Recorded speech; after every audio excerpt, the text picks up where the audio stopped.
ఏ పిల్ల ఈ కుక్క నా బండి మీద సుస్సు పోసింది. అవునా, సారీ అండి, చూసుకోలేదు, ఏమనుకోకండి.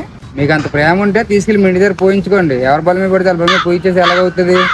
హలో, సారీ చెప్పాను కదా. అయినా మూగజీవులకి ఏం తెలుస్తుందండి మీరు అంత చిరాకు పడ్డానికి? మీకు డాగ్స్ నేచర్ ఏంటో తెలుసా? ఆల్రెడీ ఒక కుక్క సుస్సు పోసాకే ఇంకో కుక్క వచ్చి సుస్సు పోస్తుంది, అది ఫస్ట్ తెలుసుకోండి. అబ్బో, పెద్ద వీడికే ఉంది, పెద్ద డొక్కు స్కూటీ, మళ్ళీ దానికి బిల్డప్. నువ్వు రారా షీరో, నువ్వు అస్సలు ఫీల్ అవ్వు. ఏ పాపా, ఆ కుక్క పిల్లని అటువైపు తీసుకొని వెళ్ళు, మళ్ళీ మా ఇంటి ముందు వెళ్ళేస్తుంది. అందరూ సలహాలు ఇచ్చేవాళ్ళే. అయినా మీ ఇల్లు అక్కడ ఉంది, రోడ్డు ఇక్కడ ఉంది, రోడ్డు కూడా మీ ఇల్లు అని ఫీల్ అయిపోతున్నావా? ఇలాంటి వాళ్ళందరికీ ఏం చేయాలంటే ఆ షీరోగాడ్ గ్యాంగ్ ని పిలిచి ఒకరి తర్వాత ఒకరికి షిఫ్ట్ వెళ్ళిస్తే అప్పుడు సరిపోతుంది.